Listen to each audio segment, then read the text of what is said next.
저희가 지난주 금요일부터 계시록 말씀을 보고 있는데요. 계시록은 이제 종말에 대한 계시들을 담고 있는 책이다. 저희가 그렇게만 알고 있기 쉬운데요. 그런데 이제 계시록은 좀 서신서적인 그런 요소도 포함되어 있습니다. 신약에 보면 서신서들이 있잖아요. 이제 서신들은 사도들이 각 교회 신앙을 세워주거나 또 그 교회 안에 있는 어떤 어려움들을 이렇게 해결하기 위해서 그런 목적으로 쓴 편지들인데요. 그래서 이제 바울 서신들이 있죠. 그리고 또 베드로 서신도 있고 예수님의 그 육신의 동생인 야고보가 쓴 야고보 서신도 있습니다. 그런데 계시록을 쓴 요한도 서신을 썼는데 요한 1, 2, 3서 그렇게 썼고요. 뿐만 아니라 계시록도 서신서의 성격을 갖고 있습니다. 저희가 지난주에는 이제 계시록의 배경을 봤는데요. AD 59년경에 그때 이제 쓰여진 이 계시록은 네로 이후에 교회를 아주 심하게 핍박했던 도미티안 황제라는 그 황제 시대였습니다. 핍박이 아주 심한 데다가 그동안의 초대교회를 이끌어왔던 양대 기둥이라고 할 수 있는 바울 또 베드로 이런 그 사도들이 너무 걸출한 사도들이 그렇게 이제 순교했기 때문에 리더십의 공백이 느껴질 수도 있는 그런 시기였습니다. 외적으로도 어려웠고 또 내적으로도 어떤 리더십의 공백이라고 할 수 있는 그런 시기였는데요. 그런 상황 가운데서 그 시대 성도들의 신앙이 흔들리기 쉬웠어요. 그런데 그들의 신앙이 흔들리지 않기 위해서 이제 계시록이 쓰여진 겁니다.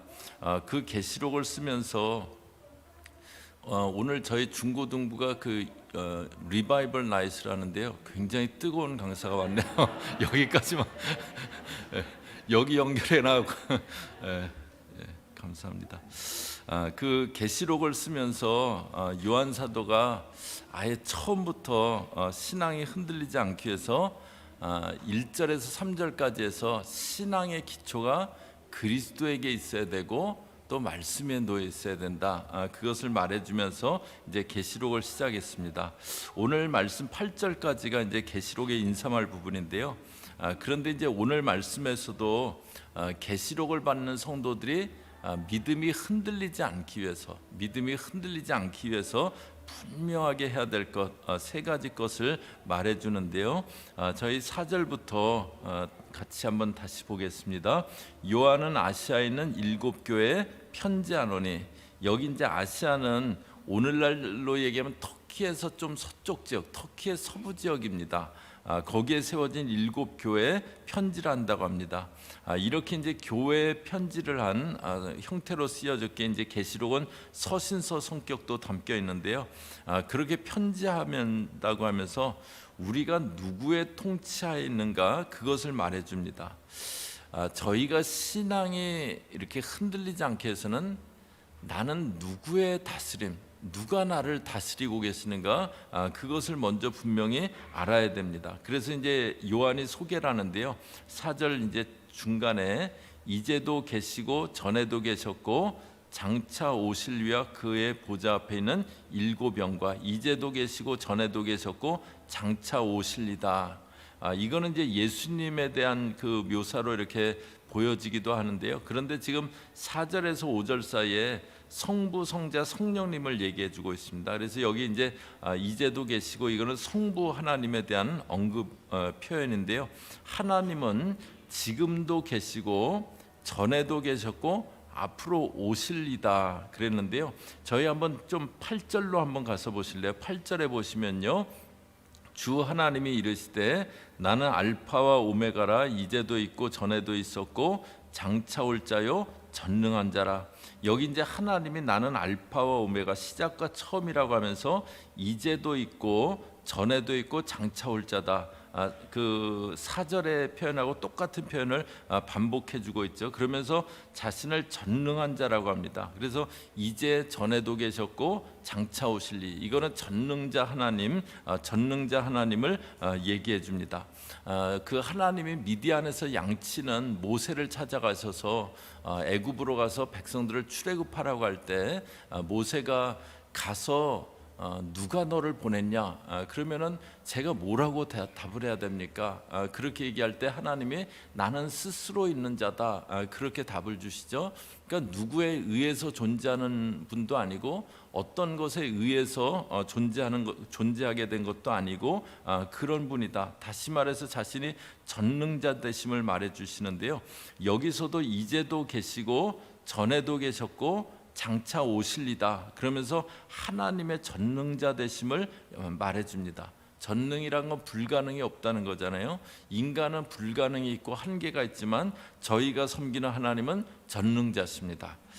그 전능하신 하나님, 그 다음에 4절 마지막에 그의 보좌 앞에 있는 7 영, 하나님의 보좌 앞에 7 영이 있다고 합니다. 계시록 5장에 가면 이런 말씀이 나오는데요. 5장 6절이요. 저희 계시록 5장 6절 같이 읽습니다. 시작. 내가 또 보니 보좌와 내 생물과 장로들 사이에 한 어린 양이 서 있는데 일찍이 죽임을 당한 것 같더라. 그에게 7 뿔과 7 눈이 있으니 이 눈들은 온 땅에 보내심을 받은 하나님의 7 영이더라. 여기 보면 어린 양, 죽임당한 어린 양이 나오는데 그에게 7 뿔과 7 눈이 있다고. 그런데 그 눈은 온 땅에 보내심을 받은 하나님의 7 영이라고 합니다. 여기 그 4절에서도 7 영이다 그랬는데요. 5장에서도 이제 7 영이 나옵니다. 예수님이 자신의 죽음을 얘기하시면서 내가 너희를 떠나는 게 너희에게 유익이라. 그러면서 내가 가면 보혜사를 보내신다고 말씀하셨잖아요. 정말 죽임당하셨던 예수님이 부활하시고 승천하셨을 때 성령이 이 땅에 부어지셨습니다. 육신을 입고 계셨던 예수님은 이스라엘이라는 유대라는 갈릴리라는 어떤 지역의 제한을 받으셨어요. 그러나 영이신 예수 성령님은 어느 곳에나 계세요. 그래서 5장에서 온 땅에 보내심을 받았다라고 합니다. 여기 이제 하나님 또 성령님 또 5절에 보시면요. 또 충성된 증인으로 예수님을 소개하면서 먼저는 충성된 증인이다. 예수님은 이 땅에 오셔서 충성스럽게 하나님 나라를 전파하셨잖아요. 그래서 충성된 증인이라고 하시고요. 죽은 자들 가운데서 먼저 나시고 땅의 임금들의 머리가 되신 예수 그리스도로 말미암아 죽은 가운데서 먼저 나시고 땅의 임금들의 머리가 되셨다고 합니다. 부활하신 예수님은 승천하셔서 하나님 보좌 우편에 앉으셨잖아요. 다스리는 자리에 앉게 되신 겁니다. 그래서 땅의 임금들의 머리라고 그렇게 말씀하세요. 땅에 임금들이 있지만 그러나 그 모든 임금들을 다스리는 왕이 계시는데, 통치자가 계시는데 예수님이시다. 그것을 말해줍니다. 저희가 누가 나를 다스리는 분인가, 그것을 알아야 됩니다. 잘 알아야 돼요. 저희에게는 이 땅에서 우리를 다스리는 대통령도 있습니다. 저희는 그런 세상 권세 밑에도 물론 속해 있는데요. 그런데 그 세상 권세를 다스리시는 분은 예수 그리스도십니다. 그렇게 저희들은 궁극적으로 예수님의 다스림 가운데 있는 겁니다. 그래서 5절에 그 예수 그리스도로 말미암아 은혜와 평강이 너희에게 있기를 원한다. 은혜와 평강이 너희에게 있기를 원한다고 합니다. 팍스 로마나라는 말이 있잖아요. 그 로마 시대 1세기 한 2세기 그때가 이제 많이 이렇게 평화로운 시대였답니다. 그런데 이제 그 한 200년 정도 평화의 시기였기에 팍스 로마나 그런 말이 생겼는데요. 그런데 요한 사도가 누가 너희를 다스리는 분인지 그걸 얘기하면서 은혜와 평강을 얘기합니다. 사람들은 로마가 다스리고 있게, 시저가 다스리고 있게 지금 평화가 있다고 생각하던 시대였어요. 그런데 요한 사도는 진정한 평강은 하나님, 성령님, 예수님으로부터 온다. 그것을 말해줍니다. 실제로 그 시기를 팍스로마나라고 부르긴 했지만 군데군데 이렇게 전쟁들은 있었다 그래요. 그런 평화가 아니라 진정한 평강은 예수님으로부터 온다. 그것을 말해줍니다. 믿는 사람은 나는 누구의 통치 밑에 놓여 있는가, 나는 누구의 통치 밑에 살아가고 있는가, 그게 분명해야 됩니다. 저희가 이제 미국에 살면서 애매하게 생각되는 게 나는 이제 어느 나라에 속한 사람인가, 그게 이제 좀 애매할 때가 있잖아요. 이렇게 뭐 2세들 같은 경우에는 나는 뭐 한국 사람인지 미국 사람인지 그런 뭐 전체성에 혼돈이 있다 이제 뭐 그런 얘기 하기도 하고, 근데 저희 1세들도 뭐 오래 이렇게 살다 보면은 이렇게 나는 어느 나라 사람인가, 내 대통령은 누군가 이제 혼돈스럽기도 합니다. 미국에 사니까는 바이든이 우리 대통령이지, 그런 분은 굉장히 미국화되신 분이에요. 또 그렇다고 우리나라 대통령 요번에 취임한 이제 대통령이 취임하셨죠. 윤석열 대통령이 내 대통령이다. 그런 분은 아직 한국에 너무 미련을 갖고 계신 거예요. 그러니까는 이게 참 애매합니다. 바이든을 대통령이라고 하기도 참, 그분이 내 대통령이다 그러기도 참 애매하고, 또 한국의 조국에 계신 대통령이 내 대통령이다 그러기도 참 애매하고 좀 혼돈스럽습니다. 그런데 저는 오히려 잘된 일이다 그렇게 생각합니다. 우리를 다스리시는 분은 예수님이십니다. 세상 통치자가 애매하게 느껴지기 때문에 나를 다스리시는 분은 예수님이시다. 바이든 대통령도 아니고 뭐 조국의 대통령도 아니고, 그렇게 생각할 수 있는 게 미국 사는 장점 아닐까 그런 생각하는데요. 1세기 이 당시 사람들은 시저가, 로마가 평화를 준다 그렇게 생각했어요.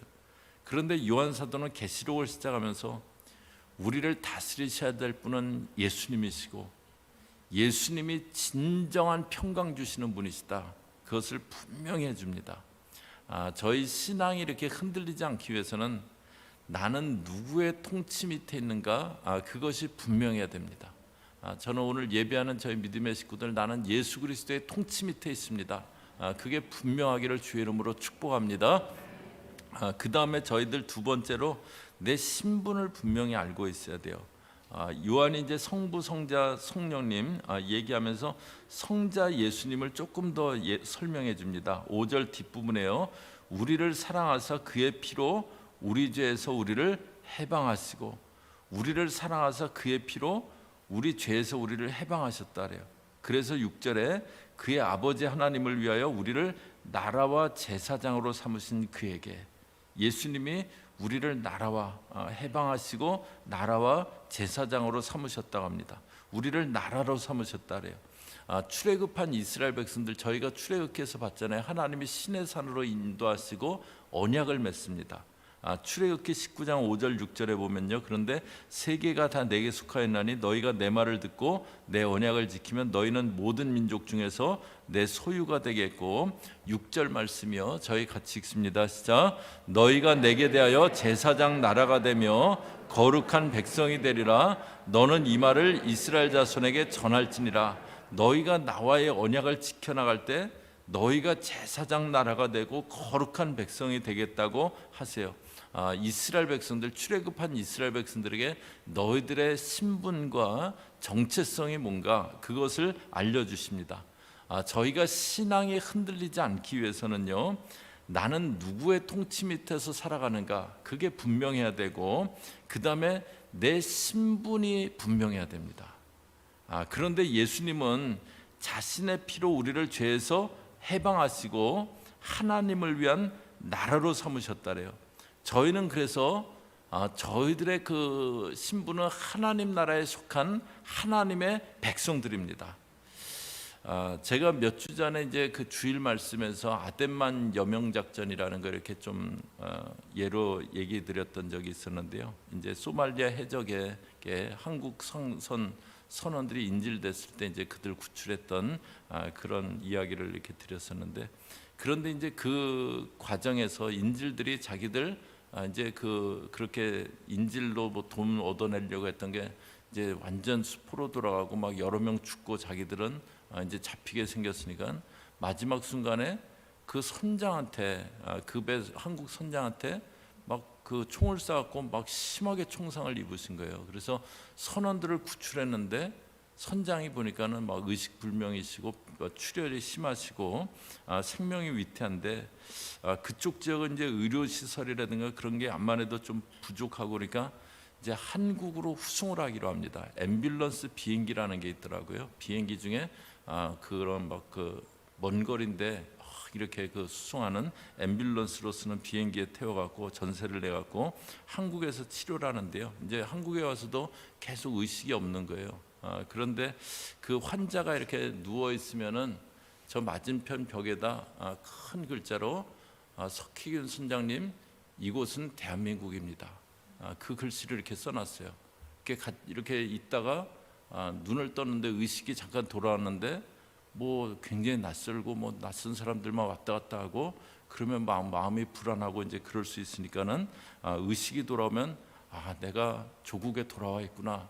그거 이렇게 보게 하려고 이곳은 대한민국입니다. 이제 그걸 써놨더라고요. 그분이 이렇게 눈을 떴을 때 내가 우리나라의 후손이 됐구나. 그 마음이 이렇게 처음에 딱 들더래요. 나라가 없대든가 또 남인 나라 가운데 있으면 차별당하고 어려움이 많습니다. 그래서 요한 사도가 너희는 예수님이 그의 피로 하나님 나라 백성 삼으신 자들이다. 그것을 말해줍니다. 그거 분명히 알고 있으라고요.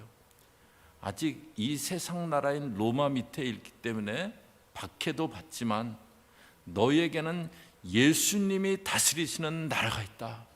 그것을 알려줍니다. 너희는 그 백성들이다. 그 나라에 속한, 그 나라에서 지켜줄 그 백성들이다. 그것을 말해줍니다. 저희도 신앙에서 흔들리지 않게 하세요. 나는 하나님 나라 백성이다. 이게 분명해야 됩니다. 그럴 때 무엇이 가능해지냐면요, 6절 뒷부분에 보면 나라와 제사장으로 삼으신 그에게 영광과 능력이 세세토록 있기를 원하노라. 아멘. 요한 사도가 이 계시록을 쓰기 시작하면서 그 예수님이 자신의 피로 우리를 죄에서 해방하시고 우리를 하나님 나라로 삼으신, 하나님 백성으로 삼으신 그분을 쓰다가 영광과 능력이 세세토록 있기를 원한다. 찬송이 나오는 겁니다. 우리가 하나님의 백성 되었다. 우리 신분은 하나님의 백성이다. 그걸 알 때 요한이 정말 예수님의 피로 구원받았음을, 하나님 백성 되었음을 그 생각하면서 찬양했던 것처럼 찬양이 가능해집니다. 나는 하나님의 백성이다. 그거 저희가 분명히 인식하고 있어야 되고, 그리고 거기서 찬양이 나옵니다. 나를 죄에서 그리스도의 피로 구원하셨다.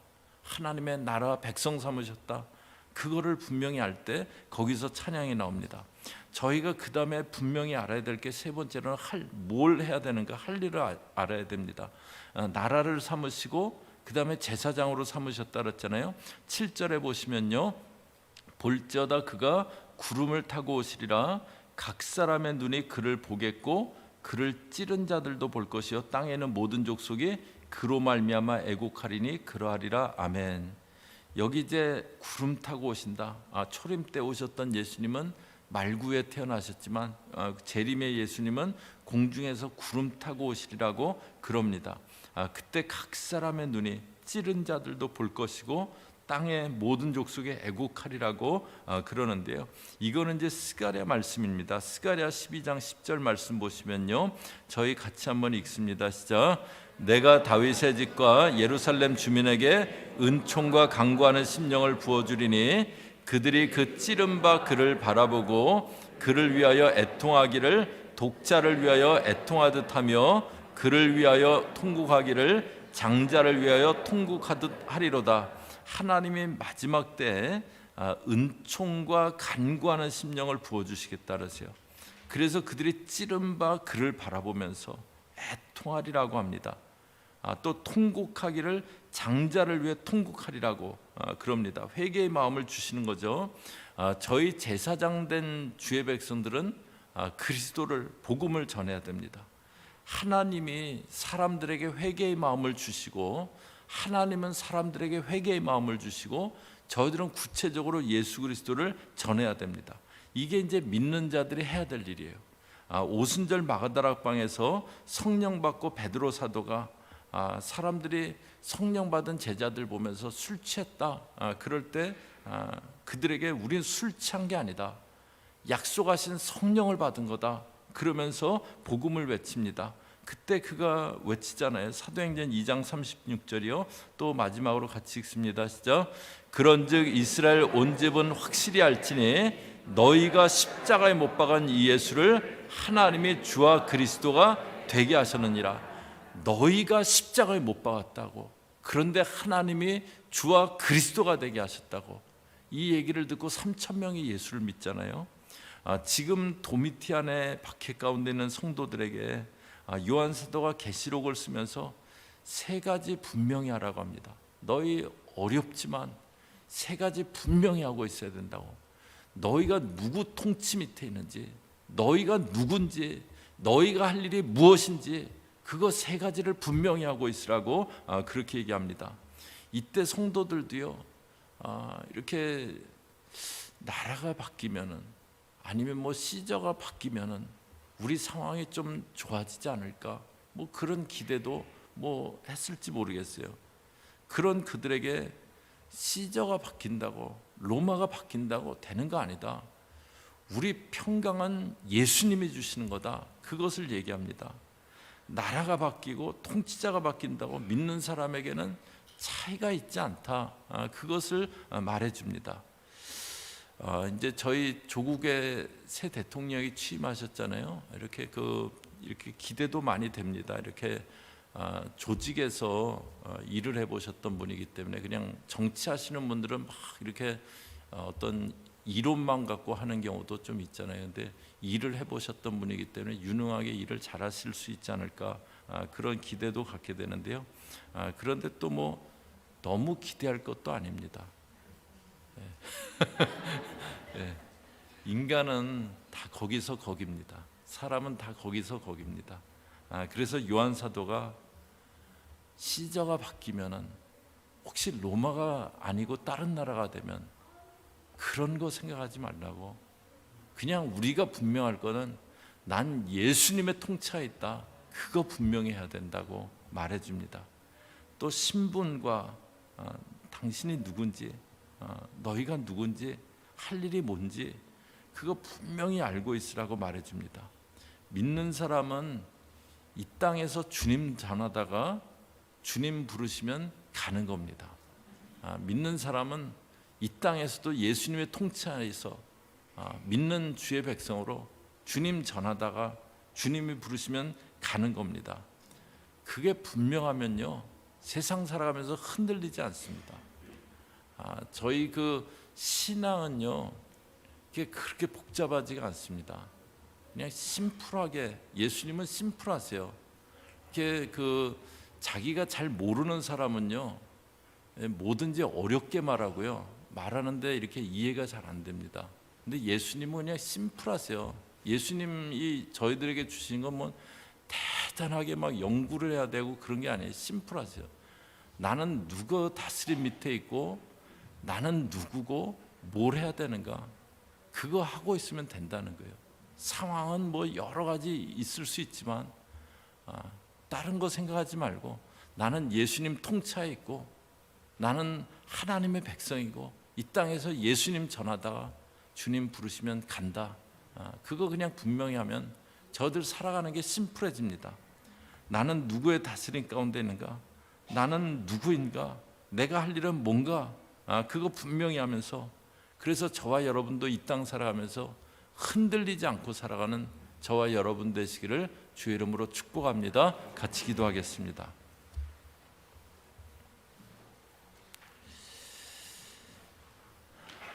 하나님 아버지,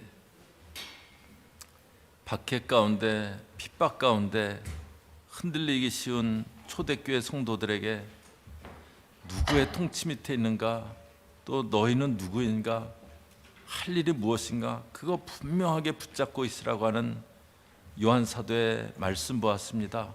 하나님 아버지, 저희들은 예수님의 통치하에 있고 주의 백성이고 또 주님을 전하다가 주님 부르시면 가는 그런 주의 백성들인 것 분명히 알 수 있게 인도하여 주옵소서.